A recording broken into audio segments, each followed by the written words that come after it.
सभी हमारे मीडिया के साथी, आप सब लोगों को जो है आनंद फानंद में बुलाया गया और बड़ी खुशी की बात है कि आज हम लोगों के बीच जाने माने बिहार नहीं बल्कि देश में लोग इनको पहचानते हैं, जानते हैं। बड़े कलाकार हैं और बड़े कलाकार होने के साथ साथ एक बड़े अच्छे इंसान हैं और समाज सेवी भी है। तो आज आप सब लोगों को हम बताते हैं, प्रदेश अध्यक्ष जी के नेतृत्व में, अब्दुल बारी सिद्दीकी साहब जी के नेतृत्व में, पाटलिपुत्रा सांसद मिशा जी भी यहाँ हैं, लालू जी राष्ट्रीय अध्यक्ष जी से इन्होंने आशीर्वाद लिया है और ये आज पार्टी जो है ज्वाइन कर रहे हैं और साथ में हम लोगों की भाभी भी यहाँ उपस्थित है, ये भी पार्टी की सदस्यता जो है ले रहे हैं। और बाकी हम चाहेंगे कि खेसारी जी जो है आप लोगों के समक्ष जो है अपनी बात को रखें। सबसे पहले तो आप सबको दिल से धन्यवाद और ढेर सारी शुभकामना, और भैया को और हमारी दीदी को, अध्यक्ष साहब, हमारे अब्दुल बारी सिद्दीकी चाचा जी, तो सबका प्यार और हमारे सबसे हमारे अभी भी यहाँ है जो कि हम लोगों के बड़े भाई हैं, उन्हीं के जीजा हैं, तो हमारे भी जीजा ही हुए। और हमारे चाचा मैंने उनका प्यार मैं ही नहीं बल्कि शुरू से एक विचारधारा में रहा हूँ, मैं उस परिवार का हिस्सा रहा हूँ और कोशिश भी यही रहती है कि इस परिवार का हिस्सा बन के मैं जैसे उन्होंने पूरी दुनिया को एक करके हमारी ताकत बने, उसी तरह हम पूरी दुनिया को एक ताकत की तरफ ले जाएं और अपनी पावर, अपनी क्षमता से, अपने हुनर से, अपने विचारधारा से दुनिया को एक अलग दिशा दें।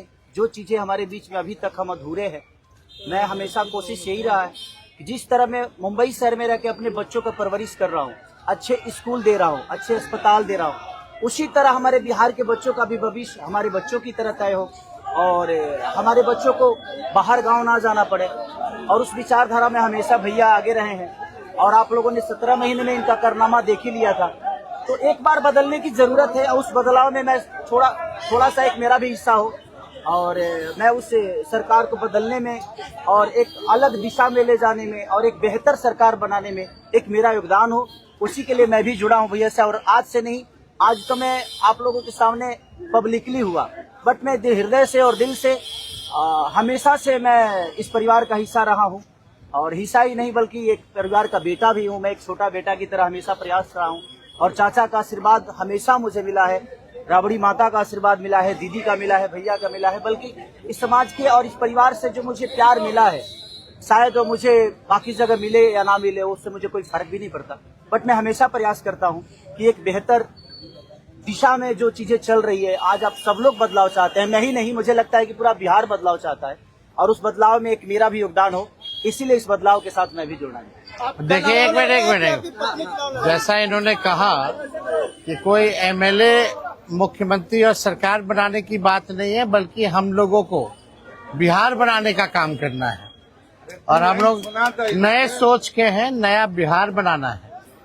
पढ़ाई, दवाई, कमाई, सिंचाई, सुनवाई और कार्रवाई वाली सरकार हो, एक ऐसा बिहार बनाए जो पलायन मुक्त हो, बेरोजगारी जो है जड़ से समाप्त हो, महंगाई गरीबी खत्म हो, कारखाने लगे, निवेश आए, उद्योग आए, शिक्षा चिकित्सा व्यवस्था जो है बेहतर हो। और मुझे बड़ी खुशी है कि हम सब लोग नौजवान मिलकर के, आप ये भी जानते होंगे, हम भी, हमारी तो लड़ाई रही है कि भाई बेरोजगारी को जड़ से समाप्त किया जाए। 17 महीने 5 लाख नौकरी दिया गया, 3.5 लाख नौकरी प्रक्रियाधीन कराया गया, 4.5 लाख नियोजित शिक्षकों को राजकीय कर्मी का दर्जा दिया गया। अब मेरा, हम लोगों का एक सपना है कि बिहार से बेरोजगारी खत्म हो और हमने जैसा आप सब लोगों के सामने कहा है कि हमारा संकल्प है, हमारा प्रण है और हमने लोगों से वादा किया है और हमने पहले भी कहा है, तेजस्वी की उम्र कच्ची हो सकती है पर जुबान पक्की है। जो कहा है वो किया है, जो कह रहे हैं वो करेंगे और हम सब लोग मिलकर के नया सरकार तो बनाएंगे ही बनाएंगे। और 14 नवंबर के बाद से हम आपको बता दें कि 20 दिनों के अंदर एक कानून बनाया जाएगा और वो कानून ये होगा जो हमने पहले भी कहा था, जिस परिवार में सरकारी नौकरी नहीं है बिहार में, उस परिवार को एक सरकारी नौकरी हम लोग दिलाने का काम करेंगे। ये हम लोगों का संकल्प है और इसको सरकार बनते ही 20 महीने में जो है हम लोग जो है पूरा करने का काम करेंगे। तो कोई सवाल है तो पूछ सकते हैं। खेसारी जी, कल आपने कहा कि अभी तक चुनाव लड़ने की बात नहीं हुई है, हमारी पत्नी नहीं बोली है। क्या हुआ कि एक दिन में पत्नी मान गई और फिर आज आप मीडिया के सामने आकर कह रहे हैं मना रहे थे? नहीं, देखिए, जहाँ तक बात है, मैं पत्नी को जितना समझता हूँ उतना ही ये भी मुझे समझती है। इनको भी पता है कि ये मेरे साथ छठ तो मना लेती है, बट बिहार की बहुत ऐसी औरतें हैं जो अपने पति के साथ छठ तक नहीं मना पाती है, दिवाली तक नहीं मना पाती है, होली तक नहीं खेल पाती है। तो मैंने इनसे बोला कि बिहार बदलाव की तरफ जा रहा है। हम चाहते हैं कि हमारे यहाँ के माता बहन बेटी 24 घंटा अपने पति की सेवा करे और 24 घंटा अपने परिवार के साथ वो पति रहे, वो इंसान रहे। तो ये तभी संभव है जब हमारे यहाँ रोजगार होगा। तो उस बेरोजगारी को खत्म करने के लिए मैं आपको आगे करना चाहता हूँ। तब इन्होंने उस बात को समझा और उसके बाद हम लोग आए हैं और प्रयास है कि हर वो महिला, हर वो बेटी, हर वो बहन, हर वो भाई, हर वो बेटा अपने पिता के साथ रहे, हर वो बहन अपने पति के साथ रहे, हर वो भाभी अपने भाई के साथ रहे।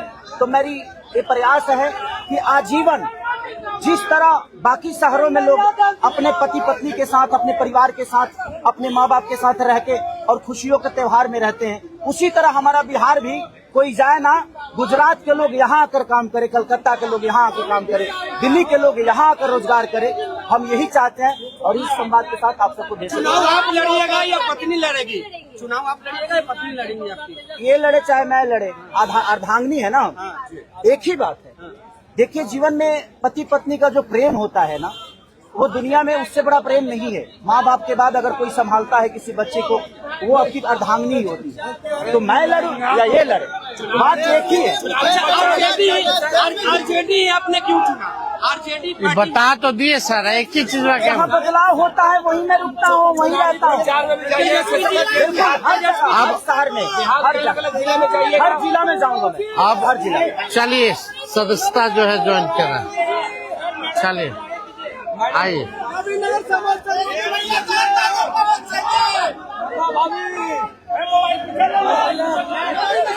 चलिए।